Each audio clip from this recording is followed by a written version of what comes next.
Hey everyone, quick one. If you were in the hero's shoes, would you choose revenge or forgive? Comment which and why. Now let's dive into the story. The sound of the slap echoed off the courtroom walls like a gunshot. My mother's glasses flew off her face and skittered across the polished floor. People gasped. The bailiff stiffened. I didn't move at first.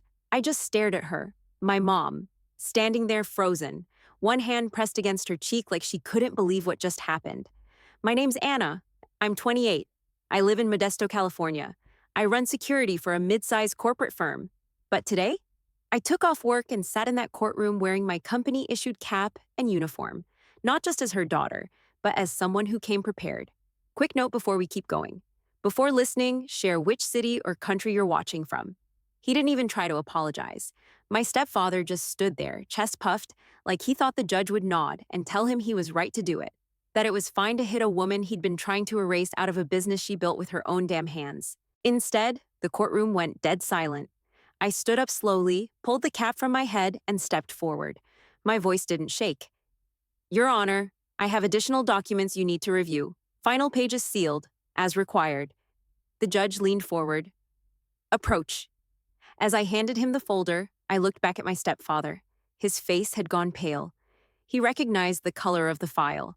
It was company protocol. Security division seal, notarized, time-stamped. He knew what that meant. And just like that, everything shifted. But before we got to that courtroom, we lived through years of slow damage. I remember one day in particular, probably age 6, hiding behind a rack of aprons in the back kitchen of the diner where Mom worked. Her hands shook as she tried to cover a bruise on her collarbone with foundation. She flinched when someone dropped a plate. He'd mocked her that morning over burned toast. Said it was just like her to ruin the easiest part of breakfast. Then he looked at me, smiled with his teeth, and said, "You'll learn to pick better men." She didn't say a word, just poured his coffee and kissed his cheek like nothing happened. I knew something was off, even then. I didn't have words for it, but I saw the fear. I saw the way her eyes scanned a room before she entered, how she kept her voice light even when she was swallowing pain. That's when I started learning how to keep my head up. Watch everything, say nothing, not until it mattered. And today, it finally mattered. The judge flipped to the last page of the folder. My stepfather started to lean forward, lips parting, probably about to lie through his teeth again. I didn't let him get that far. I stepped in front of my mom, planted my feet, and waited. Because this time, I wasn't a kid hiding behind aprons. I was the one in uniform, and I had receipts. He didn't always hit. Sometimes it was worse. I was 8 the first time I saw him lose it over muffins. Mom had just pulled a tray out of the oven, blueberry still steaming. She was smiling. Actually smiling. Said something about how the regulars liked them best on Wednesdays. He stormed in from the office, already fuming. "You're burning through inventory again," he barked. "They're ordered, Steve. We have the receipt," she said, keeping her voice calm. Too calm. "You think I care about receipts?" he snapped. Then he slammed his hand against the counter, and the whole tray went flying. Muffins hit the floor like rocks, some still whole, some split open and steaming on the tile. "You're useless," he shouted. "Can't run a kitchen, can't manage a damn thing. You think baking makes you a partner?" I was standing by the cooler, clutching the mop handle like it could do anything. My chest burned, but I walked over anyway and planted myself between them. My heart was pounding so loud I could barely hear myself. "Leave her alone." He actually laughed, a dry, mocking laugh. "What's this?" He turned to Mom. "You've got yourself a little guard dog now." She pulled me back behind her like a human shield. "Go upstairs, Anna. He just needs to sleep it off." "No, I don't," he growled, stepping closer. "Go," she said again, sharper this time. I froze. I wanted to stay, to fight. But I'd never seen her eyes that wide, her hands that tight around my shoulders. So I backed off. That night, I couldn't sleep. I took a notebook from my backpack and wrote 3 words at the top of a blank page. Facts, feelings, control. It just came out. I didn't even know what I meant by it. But I wrote them again on the next page, then the next. I figured if I could write things down, maybe they wouldn't twist around in my chest so much. I listed everything. Fact, he threw the muffins. Feeling, I wanted to scream. Control, I didn't have any. The TV was on low in the background, some late-night local news segment. A train had broken down downtown, and a female transit officer was calmly guiding passengers off the platform. She had this steady voice, no panic in her face, even while people shoved and complained and snapped. She didn't flinch. She didn't shrink. That's what I wanted. Not to hurt people, not to yell louder, but to be the one standing in the middle of the mess, holding the damn line.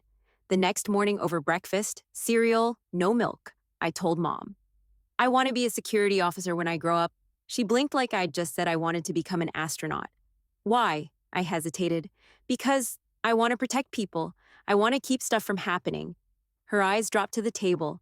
She pushed soggy cereal around her bowl for a minute. Then she looked back up at me. Strength is good, she said carefully, but don't use it to dominate. Use it to protect. I nodded like I understood, but I didn't. Not all the way. I just knew I never wanted to feel like that again, like I was stuck behind someone else's fear, someone else's anger, and I didn't want to be told to go upstairs ever again. From then on, I watched everything, studied how people moved, how voices changed when lies were coming. I learned silence first. It was the only armor I had at the time. But I kept that notebook, and I kept making those lists. Every time he exploded, I wrote down the facts. Every time I shook, I wrote down the feelings. And every time I felt powerless, I forced myself to find one tiny thing I could control. Even if it was just holding my mom's hand, or locking my bedroom door, or memorizing the officer's badge number on the screen. It was a small start, but it was mine. I don't know how she did it, working 12-hour shifts in a place owned by the man who broke her down every day, and still managing to pack our school lunches with little notes tucked inside. She'd leave before sunrise and come home long after dark, hair smelling like yeast and burnt sugar. Some nights she'd come through the door, collapse onto the couch, and just sit there in her uniform like her body didn't belong to her anymore. Meanwhile, he'd roll in like a king. The bakery was his business, according to him. Never mind she opened it with him, ran the counter, handled inventory, baked the damn goods. But he took the credit. Every newspaper feature, every community board award. It had his name on it. She'd smile quietly through all of it, never corrected a thing. But I saw the way her jaw tightened when people called her the cashier lady instead of co-owner. That's around the time things started shifting. He started coming home late, got a slicker haircut, switched his beat-up sneakers for leather loafers, bought some fancy cologne that didn't match the bakery at all. Something strong and bitter, like it was trying to prove a point. I was 13, maybe 14, and already staying after school as long as possible. I joined every club I could, debate, yearbook, even environmental science. Didn't matter if I cared about it, I just needed reasons to avoid home. My sister Mia wasn't so lucky. She was 10 and still trying to earn his approval, still trying to make him proud. Mom kept her head down. She didn't ask about the perfume that wasn't hers or the receipts he started hiding in his jacket pocket. She just folded laundry, like the fabric might fall apart if she breathed too hard. Her hands shook sometimes, but she kept moving.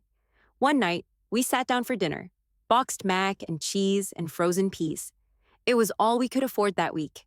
Mia had just gotten a B+ in math and was excited about it. She showed him the paper. He glanced at it, barely even lifted his eyes from his phone.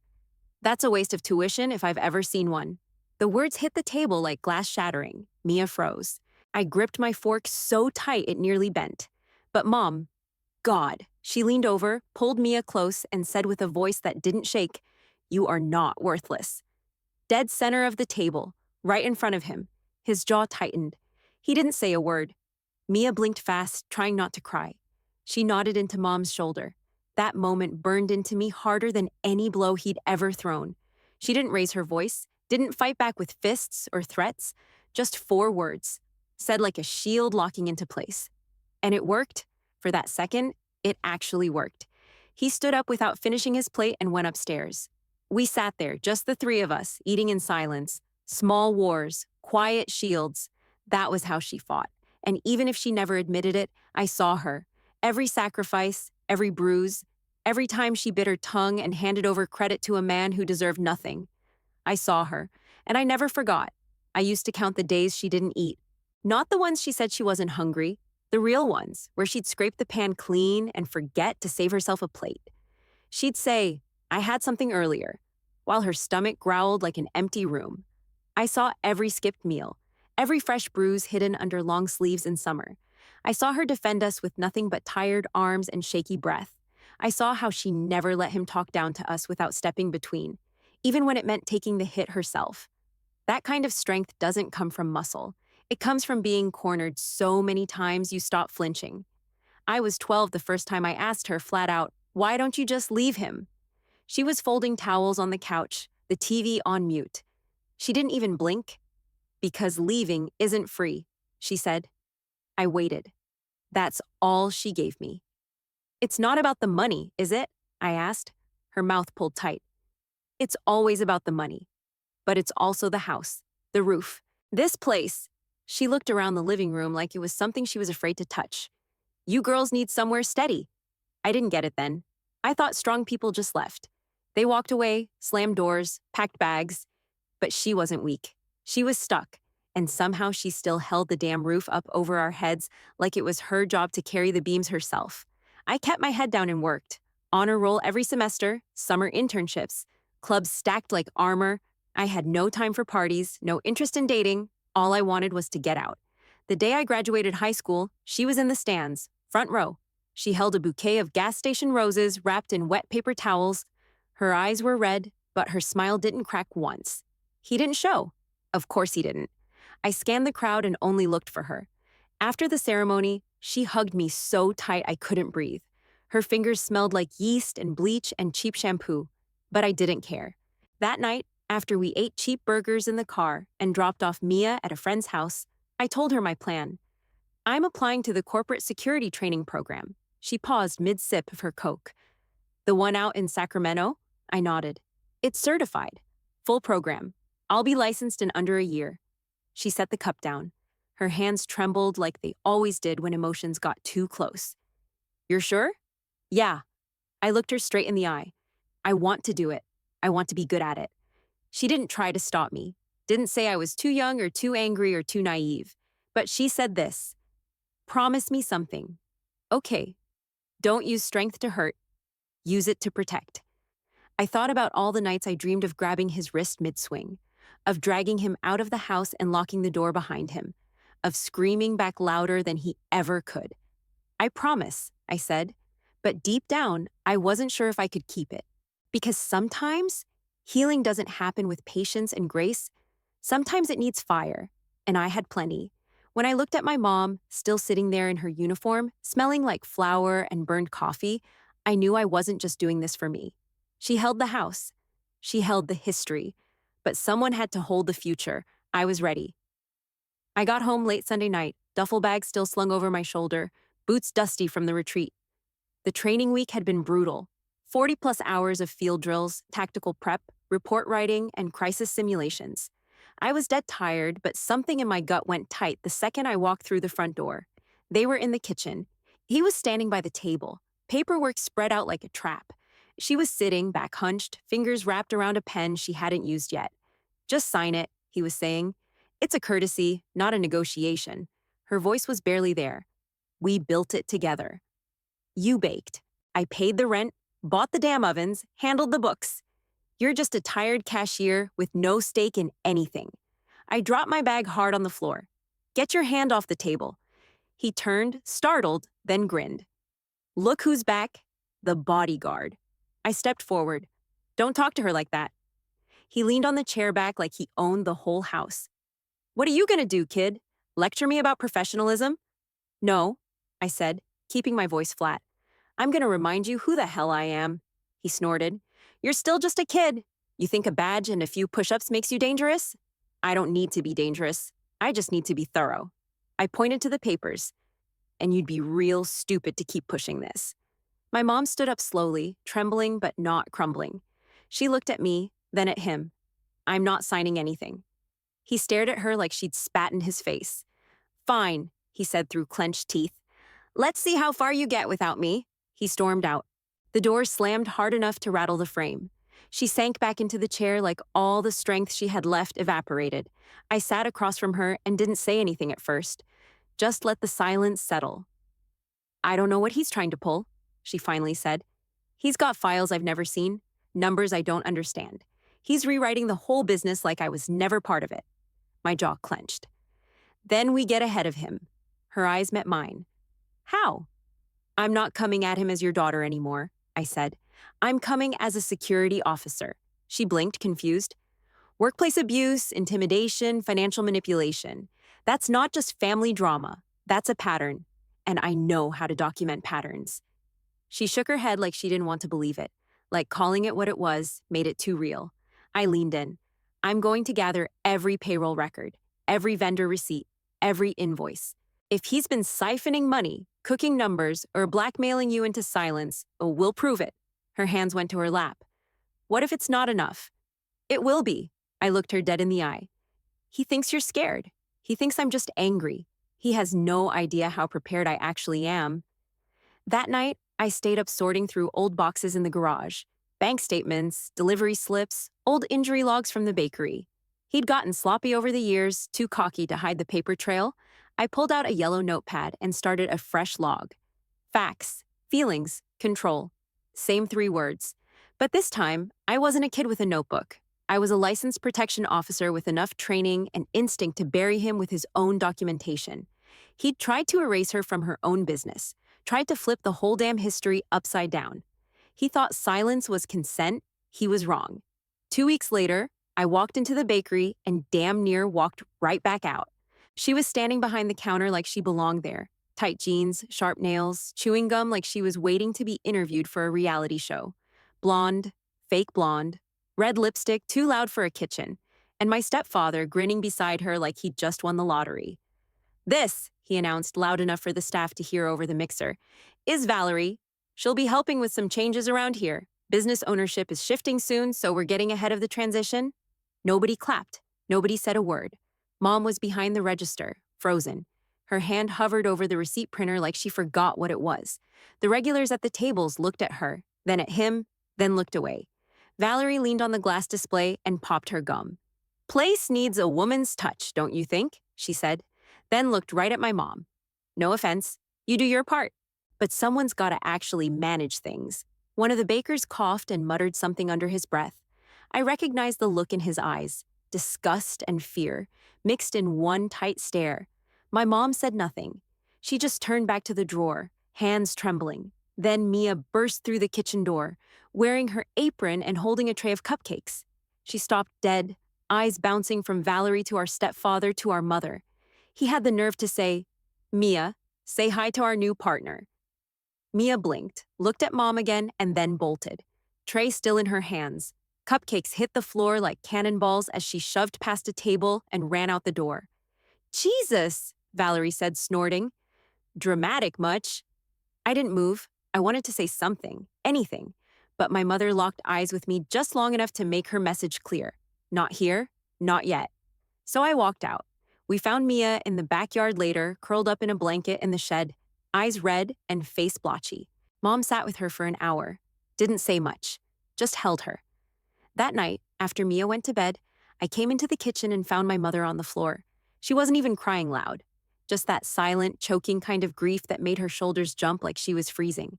She had a dish towel clutched in her lap, like it was the only thing anchoring her. I sat down beside her. Didn't ask if she was okay. Didn't offer tissues. Just waited until she could breathe steady again. He brought her in like I don't exist, she whispered. You do, I said. She shook her head. They think I'm nothing. I grabbed her hand. Good. Let them. She looked at me, confused. He thinks you're soft. He thinks he broke you down so far you'll never fight back. I let go of her hand and stood. We're going to use that against him. She didn't say anything, but she sat up straighter.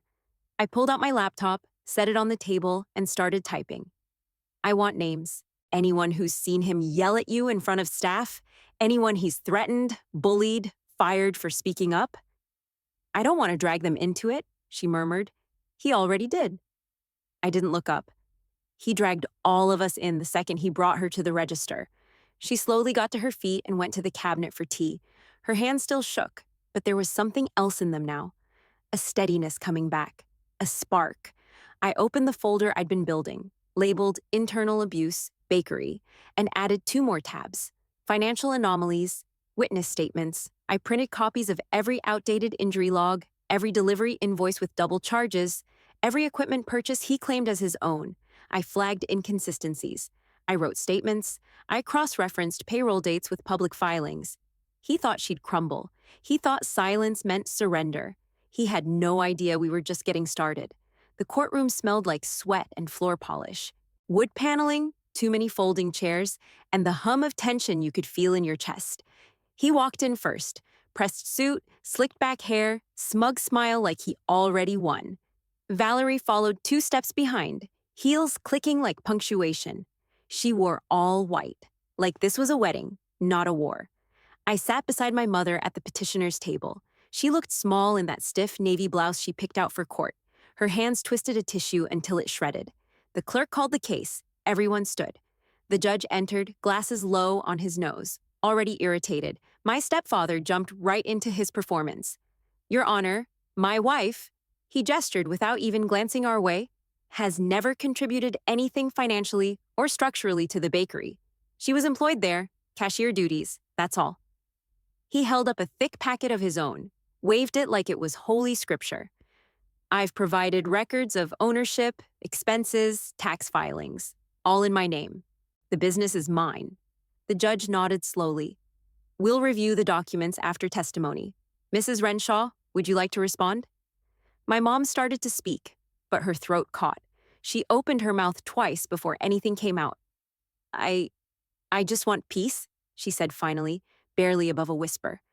My stepfather laughed, sharp and bitter. Exactly.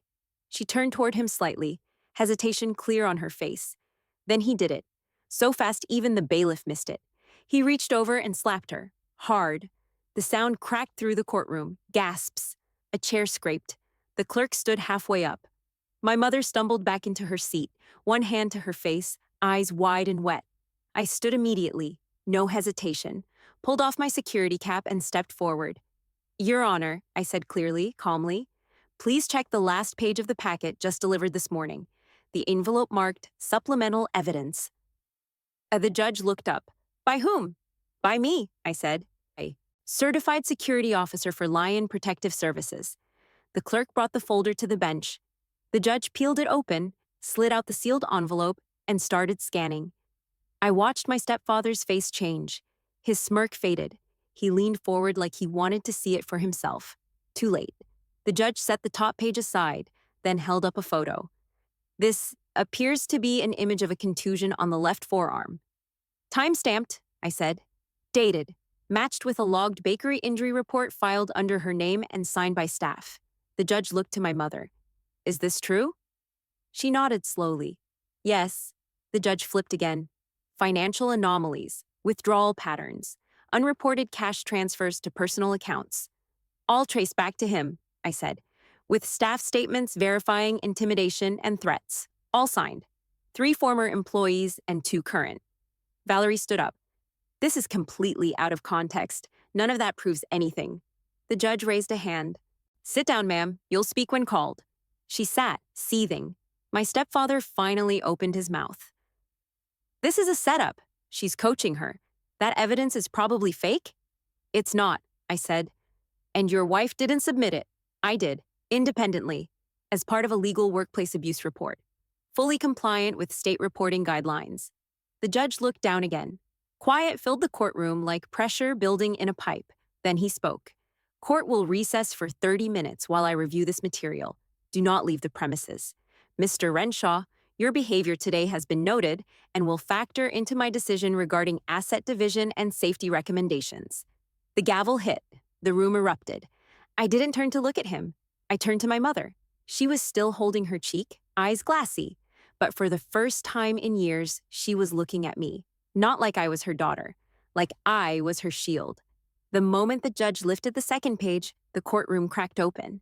This account, he said, holding up a document, shows unauthorized withdrawals from the business fund totaling over $80,000 in 5 years. No corresponding payroll adjustments, no vendor receipts, no staff pay increases. Gasps spread like wildfire. Someone in the gallery whispered, Jesus. My stepfather lunged, not toward the judge, but toward the folder in his hands. That's privileged. That's stolen information. The bailiff was on him in half a second, arm across his chest, pushing him back into his seat. You don't move unless I tell you. the bailiff snapped. My mother flinched as he was shoved back, but she didn't look down this time. She turned to me, trembling, tears sliding down her face, silent but locked on mine like she finally saw the full shape of the fight I'd been building. The judge kept reading. 3 written statements from former employees describe repeated verbal abuse in the kitchen. 2 report physical threats, and all reference an unnamed woman referred to as just the help. Valerie shot to her feet. None of that proves anything. People exaggerate when they're bitter. You can twist any story. The judge didn't even lift his head. Sit down, ma'am. You are not a party in this hearing. She sat, teeth grinding so loud I could hear them from across the room. Then came the recording. The judge pressed a button on the small speaker beside his bench. You don't get a choice, Marilyn. You'll sign the papers or I'll clean house myself. Nobody gives a damn what a broke cashier has to say. My mother covered her mouth. I didn't move. I watched his face collapse in real time. Smirk fading, jaw locking, eyes darting like a trapped animal. The judge turned to me. Miss Renshaw, are these recordings collected legally? Yes, Your Honor. Consent laws in California allow single-party recording. All were documented during open business hours or in private meetings I was part of. Can you verify chain of custody for these files? Yes, I said again, steady. Certified time-stamped logs backed up on company servers. My employer can attest to the chain if needed. He nodded, flipping to the next page. Valerie hissed under her breath. This is garbage. You don't destroy someone over stress. People snap. My stepfather shoved his chair back suddenly, eyes locked on my mom. You smug little bitch. You set me up. You think this is gonna hold up? You think I'm scared of some fake case? You're nothing without... He moved. Fast. Toward her. I was faster. I stepped between them before he could raise a hand. Enough! He froze. I didn't yell. I didn't flinch. I just stood between them, firm, still, and absolutely done. The bailiff grabbed his shoulder again and yanked him back.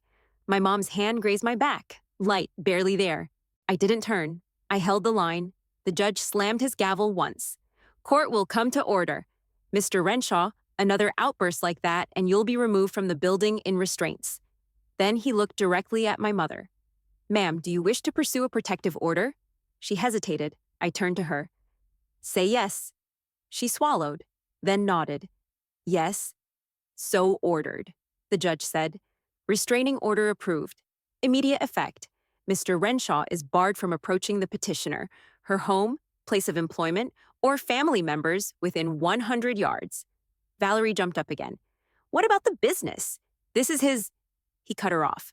All business accounts and assets are frozen until a full financial audit is conducted by a third-party auditor appointed by the court. Ownership transfer is paused. All contract signings are suspended. My stepfather looked like someone just reached into his chest and took the last thing keeping him upright. Good. He slumped into his seat, red-faced and boiling under the surface, but finally quiet. I stepped back beside my mother. She looked up at me, tears still running, but her chin lifted a little. You're not alone anymore, I said under my breath. And for the first time, I think she believed me. The courtroom doors hadn't even swung closed behind us before my mom broke down crying in the hallway. She didn't sob, she breathed, deep and ragged like the weight finally cracked off her ribs. We walked out into the August sun, and for the first time in my life, she wasn't flinching at shadows. Weeks passed. Legal paperwork flooded in. One by one, the rulings came through. Ownership of the bakery transferred to her name. Restraining order made permanent. He was barred from contacting her, me, or Mia through any channel. The day the audio files went public in court transcripts, Valerie vanished, deleted socials, stopped showing up to court, didn't even try to help him clean up the mess. He was alone. He lost his position on the Chamber of Commerce. His mentorship programs dried up. Nobody wanted his name on their fundraiser banners anymore. And us? We got quiet. Peaceful quiet. The bakery reopened under my mom's name, Marilyn's Breads and Brew, painted fresh in big white letters over the new navy awning. We stripped everything he touched, tossed the leather chairs he insisted were statement pieces, pulled the old clock from the back room, cleaned the windows so bright they reflected like mirrors. Mia and I painted the front sign one Sunday afternoon. She wore her old high school track hoodie and blasted 90s music from her phone. I hadn't heard her laugh like that in years. Customers trickled back slowly, some regulars, some curious newcomers who'd heard rumors. Mom took her time with each one, giving samples like it was the first time she'd ever baked. No flash, no discounts, no fake smiles, just her, present, proud, finally running the place with both hands on the wheel. We left the "Help Wanted" sign in the window, even though we didn't need it yet. She said she just liked seeing it there, like a reminder. This place wasn't just surviving anymore, it was hiring. That night, after we locked up, I sat on the bakery steps with a soda and watched the street. Not much traffic. A few kids on bikes, a couple holding hands and arguing playfully. Nothing serious, just life. Inside, Mom and Mia were laughing over something on the radio. I could hear them through the screen door. Soft, real. For once, I didn't feel like I had to scan the sidewalk for danger or listen for a raised voice behind me. For once, I didn't feel like I was guarding a war zone. I was guarding a home. And this time, it was worth everything. We walked into the courtroom one last time. No papers in our hands, no fear in our bones, just presence. He was already there, slumped behind his lawyer. No cologne, no sharp suit, just a wrinkled button-down and a face that looked 20 years older than it did the first time we sat across from him. He glanced at me once, brief, twitchy, then looked away like I was someone he used to know but didn't want to admit to. Mom stood beside me. No makeup, no long sleeves, just herself. She didn't cross her arms or lower her head. She let the judge see her exactly as she was. "Case number 603, the clerk called out. "Final ruling on asset division." The judge didn't waste time. In review of prior hearings, submitted evidence, and financial audits, the court hereby finalizes the ruling. Marilyn Renshaw is awarded full ownership of the commercial property and associated business, Marilyn's Breads and Brew. Restitution in the amount of $58,000 is ordered to be paid by the respondent for misuse of business funds and unpaid labor. My stepfather flinched, but that was it.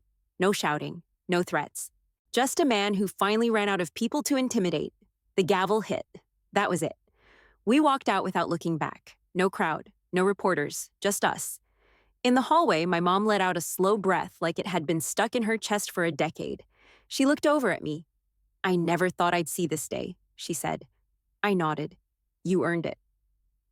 Later that evening, back at the bakery, she pulled the folded deed from her purse and placed it next to the register like it was made of glass. Mia lit a candle on the counter and called it the retirement of fear. We all laughed, a little raw, but real. I sat on the edge of the window and looked around. Same walls, same floors. But it felt different now.